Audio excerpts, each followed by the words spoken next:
جب آپ کے بیٹے حضرت عمار کو پتہ چلا، وہ حضور کی بارگاہ میں حاضر ہوئے اور اس دردناک موت کے بارے میں حضور کو خبر دی، بتایا کہ میری والدہ کو اس طرح شہید کیا گیا ہے کہ آپ کے ساتھ یہ بدسلوکی کی گئی ہے، آپ کو جو ہے جاں بحق کیا گیا ہے، تو حضور صلی اللہ علیہ وسلم نے صبر کی تلقین کی اور فرمایا کہ اے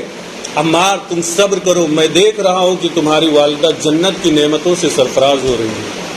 آپ غور کریں، میرے بتانے کا مقصد کیا ہے؟ میں یہ بتانا چاہتا ہوں کہ حضور نے تکلیفیں برداشت کی، حضور نے طائف کی وادی میں پتھر کھائے، تمام طرح کے مصائب و آلام کو برداشت کیا، اور حضرت یاسر اور حضرت سمیہ اور حضرت عمار رضی اللہ تعالیٰ عنہم نے تمام طرح کی تکلیفیں برداشت کی۔ آپ کے سامنے حضرت بلال کی تکلیفیں ہوں گی، آپ کے سامنے حضرت عثمان کی شہادت ہوگی، حضرت عثمان رضی اللہ تعالیٰ عنہ کو کیسے شہید کیا گیا، اسی طریقے سے حضرت مصعب بن عمیر رضی اللہ تعالیٰ عنہ کو کیسے شہید کیا گیا، حضرت امیر حمزہ کو کیسے شہید کیا گیا۔ یہ وہ لوگ تھے کہ حضرت مصعب بن عمیر بڑے امیر خاندان سے تھے، بڑے دولت مند تھے، جب اسلام سے وابستہ ہوتے ہیں تو آپ کی ساری دولت آپ سے چھین لی جاتی ہے، آپ کو دولت سے محروم کر دیا جاتا ہے، آپ انتہائی حسین و جمیل تھے، لیکن عالم یہ ہوتا ہے کہ تاریخ کا مطالعہ کریں، جنگ احد میں جب آپ شہید ہوتے ہیں اسلام کے پرچم کو دوبالا کرنے کے لیے، آپ کو جب شہید کیا جاتا ہے تو جب آپ کو کفن دیا جا رہا تھا تو وہ چادر اتنی چھوٹی پڑ رہی تھی کہ اگر سر کی طرف لایا جاتا تو پیر کھل جاتے تھے، پیر کی طرف لایا جاتا تو سر کھل جاتا تھا۔ حضور صلی اللہ تعالی علیہ وسلم کے صحابہ نے اس طریقے سے اسلام کو ہم تک پہنچانے کی کوشش کی۔ اب ہماری ذمہ داری کیا ہے؟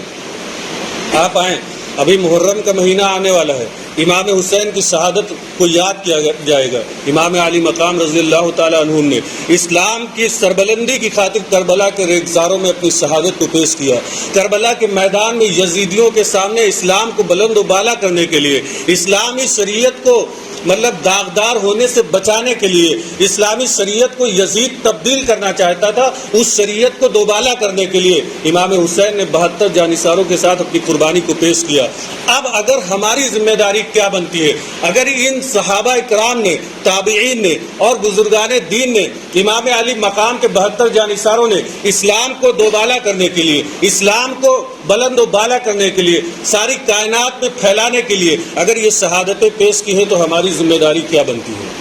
ہماری ذمہ داری یہ بنتی ہے کہ ہم بھی اسی قرآن کے آئین کو بچانے کی کوشش کریں، اسی قرآن کے آئین کو بچانے کی کوشش کریں جس کے لیے حضور صلی اللہ علیہ وسلم نے طائف کی وادی میں پتھر کھائے تھے، اس قرآن کے آئین کو بچانے کی کوشش کریں جس کے لیے حضرت یاسر، حضرت سمیہ، حضرت عمار، حضرت مصعب بن عمیر، حضرت امیر حمزہ، حضرت عثمان اور امام علی مقام نے 72 جانثاروں کے ساتھ کربلا کی وادی میں اپنی شہادت پیش کی تھی۔ اور اللہ تبارک و تعالیٰ نے کیا فرمایا؟ کنتم خیر امت اخرجت للناس تأمرون بالمعروف وتنہون عن المنکر وتؤمنون باللہ۔ کہ اے لوگو، اے